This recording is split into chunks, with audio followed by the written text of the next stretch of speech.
Hello, homeschool friends, and welcome to this episode of the Homeschool High School Podcast from Seven Sisters Homeschool.com and brought to you by the Ultimate Homeschool Podcast Network. I'm Sabrina, and I am so happy to be here this morning with my friends. Yes, Vicki and Kym. Yay, Vicki, Kym, and Sabrina together. Hooray. It's wonderful. It sounds like a I movie love being trailer. with my Together again. Oh my, we get along so well. I'm so grateful for you girls. And we're so Yeah, me grateful too. for all of you who are listening, for our Seven Sisters, because apparently we get along well too. See, some of our podcast episodes we're able to all three record together. And then sometimes life requires that we do a scaled down version and only one or two of us at a time. And it seems that all of you really like it when we're all three together based on the data. Yeah. we get lots of downloads when it's all three of us. So see, we get along well with you too, because you want to come and play with us when we're all together. We And love that's our wonderful. seventh sisters and our seventh siblings. That's We right. really, Our really seventh do. siblings, for those seventh brothers who are listening. Yay, for Yay. involved homeschool parents of all Yes. flavors. Yes. Hurrah. Big time. Big So time. what happens when people don't play well together? What happens when there's headbutting in a homeschool? Oh, that's the title, Homeschool Headbutts. There you go. The Homeschool my High School gosh. Podcast, where you're aware of the fact that high school involves teenagers. And Yeah. sometimes teenagers and parents means headbutting. And we're Except just for gonna our say, kids. our kids never. never Wait, do this that. is what we've heard from other people, right? Yes. There's Yes, never. exactly. And just in Exactly. case you don't do sarcasm, this is sarcasm. Yes. Sarcasm. Big time sarcasm. So let's see, among the three of us who are currently recording this morning, we have 13 children who were homeschooled, right? Yes.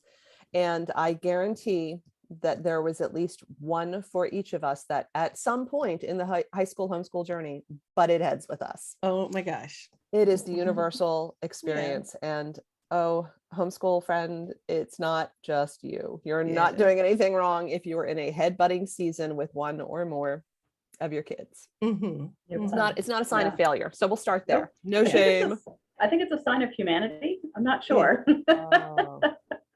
Well, and you know, for our teens who are doing human development in one of their courses, they know that adolescence is about trying on hats and figuring out who they are and what they think and what they believe.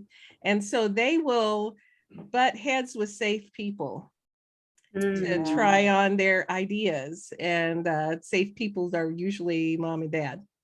Yeah. I remember when our family was going through a really tough period, a very wise friend of mine saying, you know, that because that kid is having a huge struggle out there in that other relationship, that they're going to take it out on you. Right. And I said, that's so unfair. Yeah. And she said, no, actually, it's an incredible compliment. Yeah.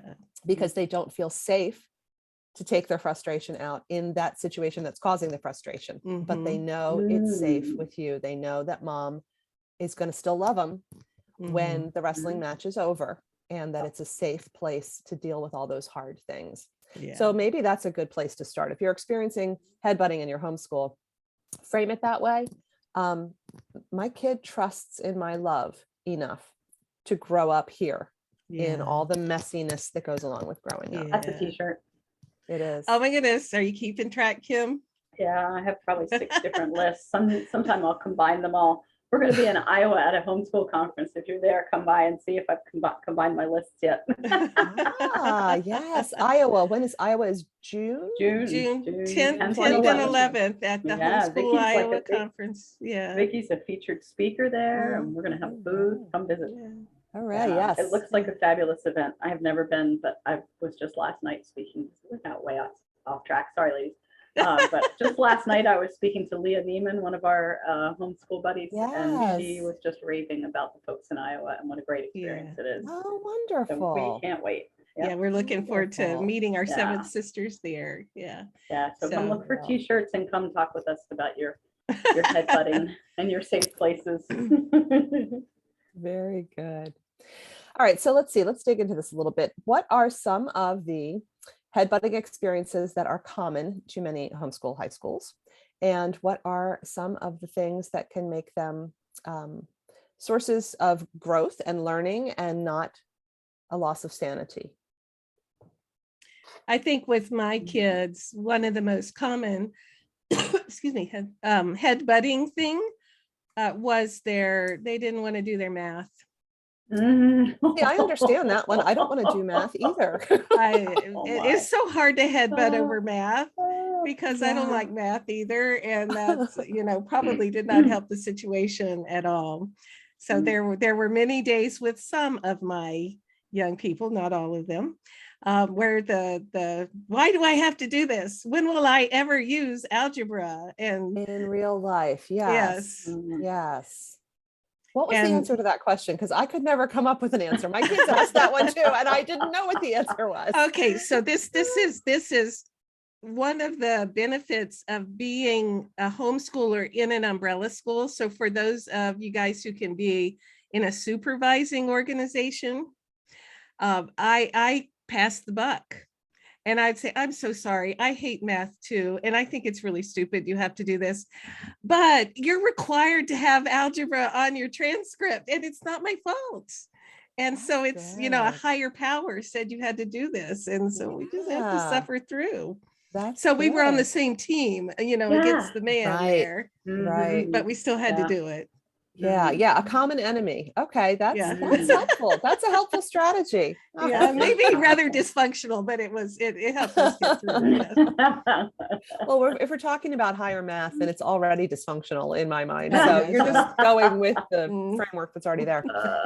We would have headbutting in our homeschool over how much right in the trenches involvement mom was supposed to have. So often at the beginning of the year, I would be resented by some children for what they consider to be micromanaging because I was checking in with them regularly to see if things were getting done on schedule.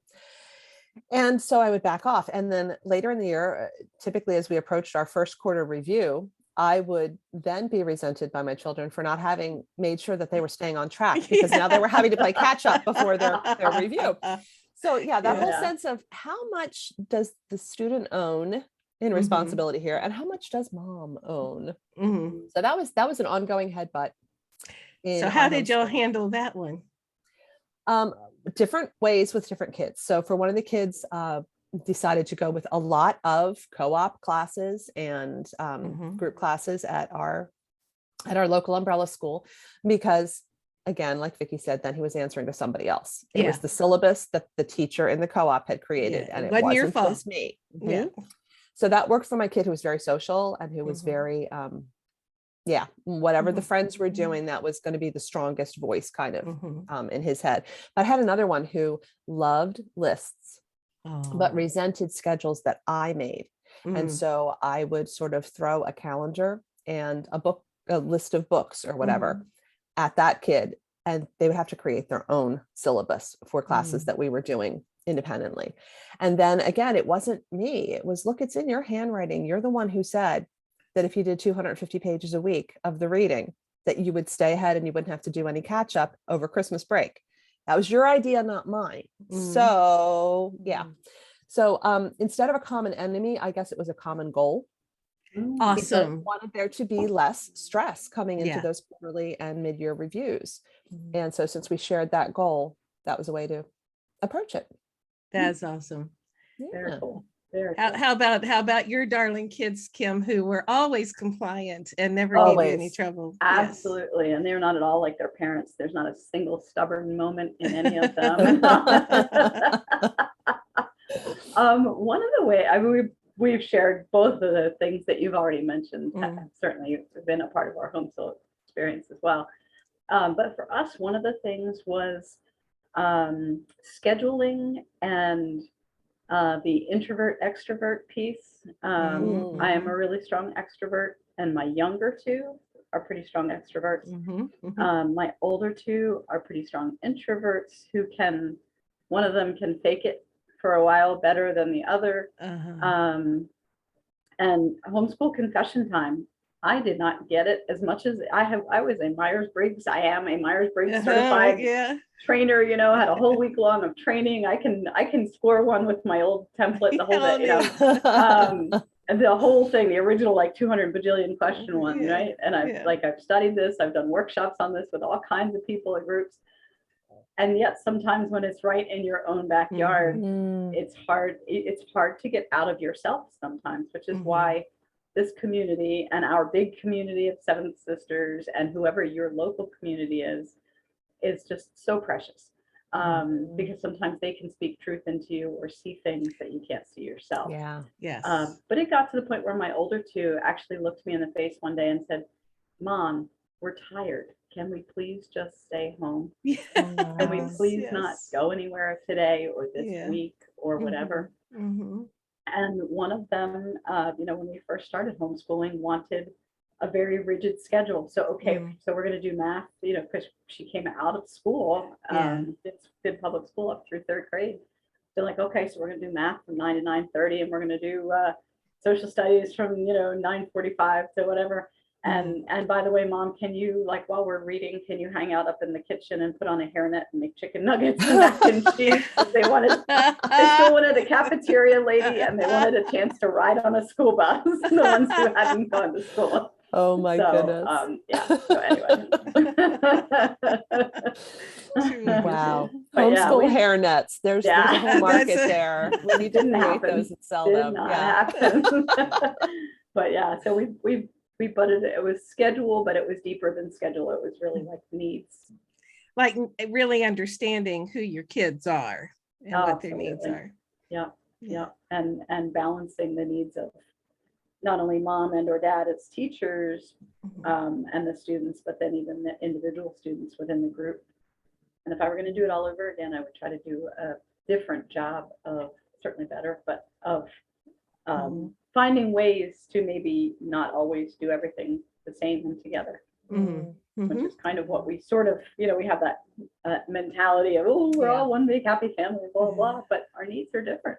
Yeah, good.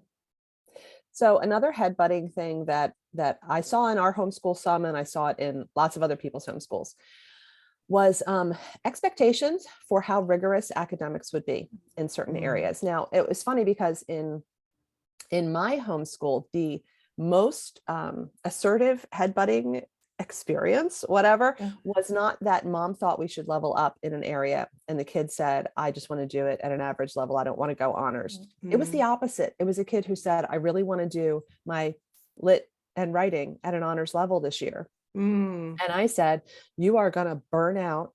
You're going to go down in flames by November. If you, I don't think that's a good fit.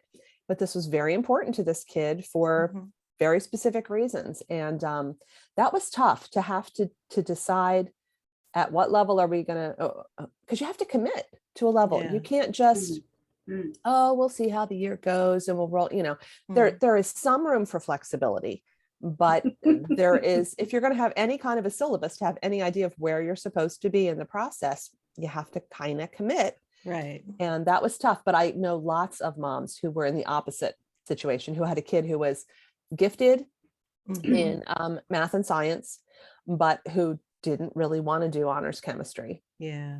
And the mom was like, no, because the career things you're looking at, having honors chemistry is going to be worth it. It's important. You do need to level up. So in whichever direction, that expectation for academic rigor can be a tough area. Well, especially if you see more in your teen than they are wanting to pull on.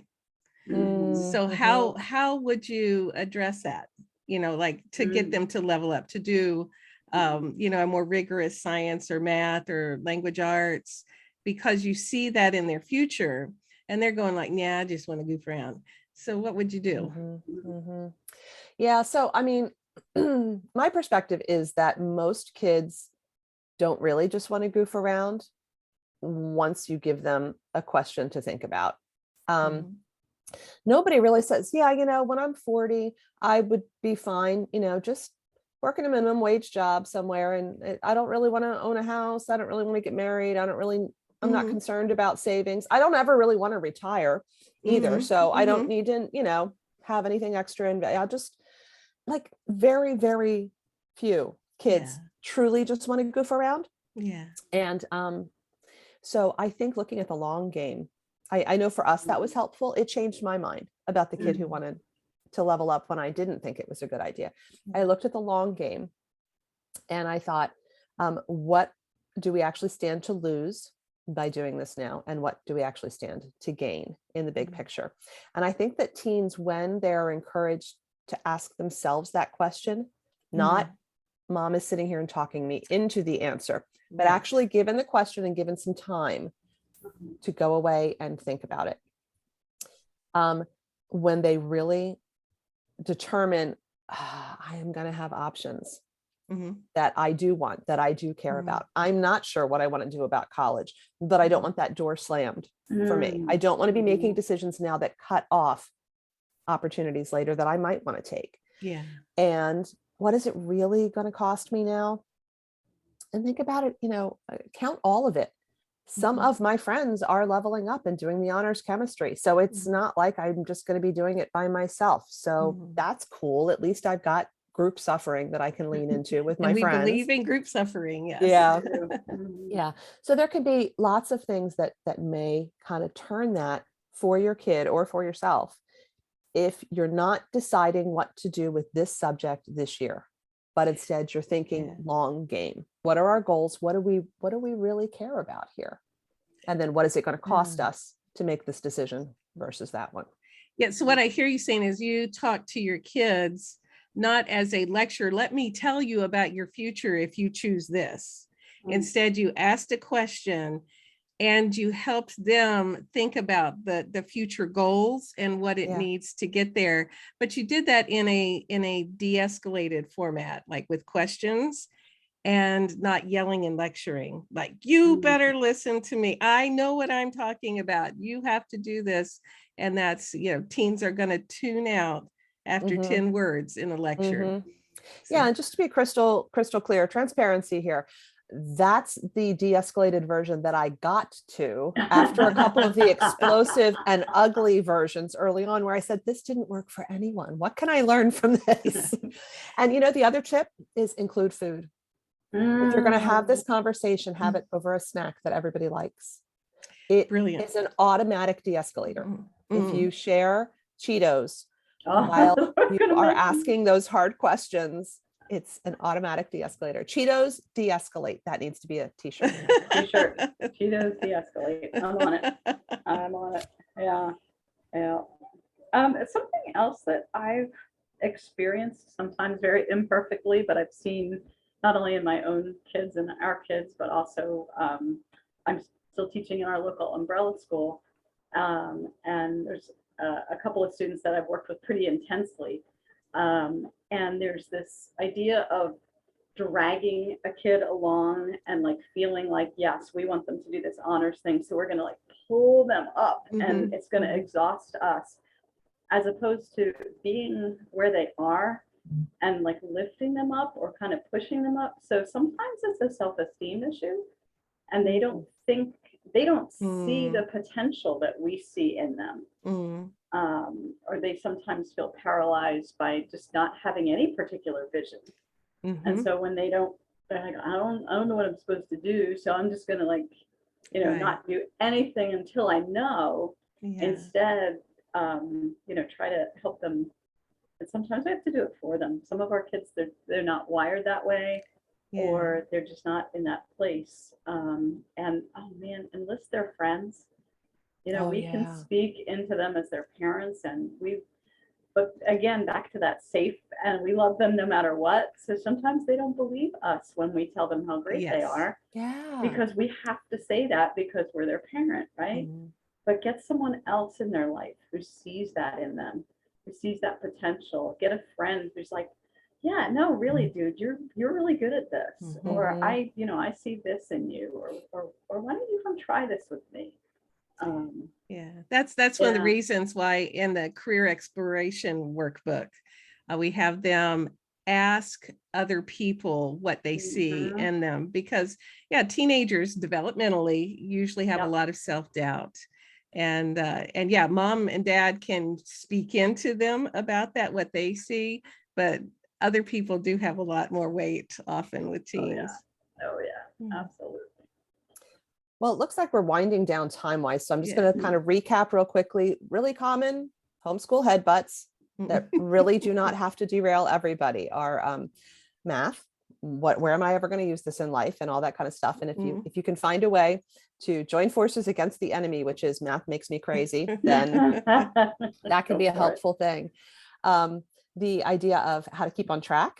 Is this mom nagging and micromanaging, or is this the child taking greater and greater ownership over the 4 years of high school, looking for creative ways to do that?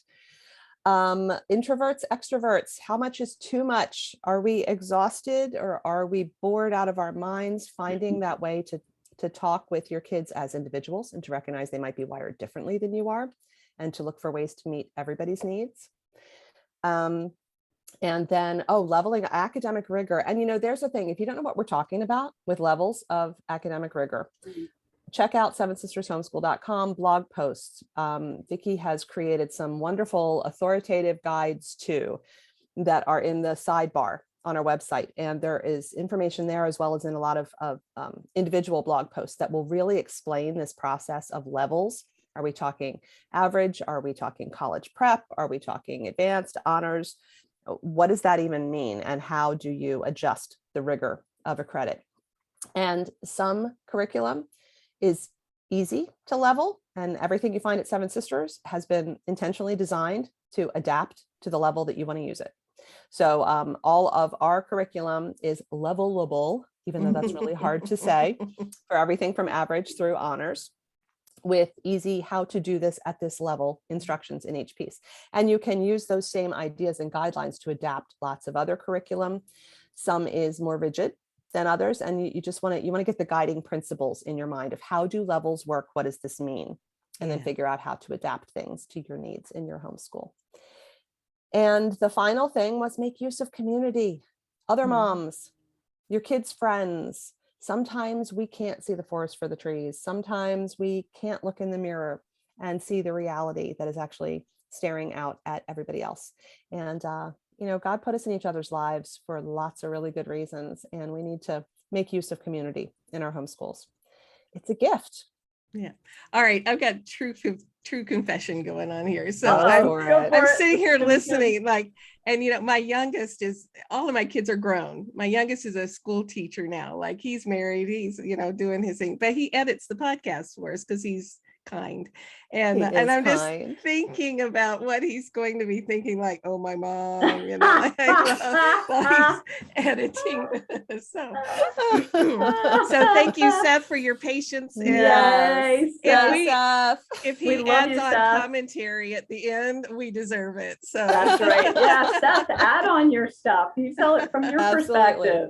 Absolutely. Keep us honest. Keep us honest. And while we're at it, Seth, I'm just going to apologize now for the clicking noises early in today's broadcast. I was wearing these really cool earrings that I love, but I forgot that they would click against the little microphone on my earbuds. Look, aren't they cute? They're adorable. But they were making noise. So I took them off partway through. And I didn't even notice because I was so busy fidgeting. So there you go. Got to roll with it, friends. Whatever it is, you just roll. This is us. We love you just as you are. Hope you love us just like we are. Yes, and we hope that you love us so much that you come back and tune in to more silly and helpful episodes of the Homeschool High School podcast. We are delighted to have you as our seventh siblings, and we look forward to exploring more topics about homeschool high school on future episodes.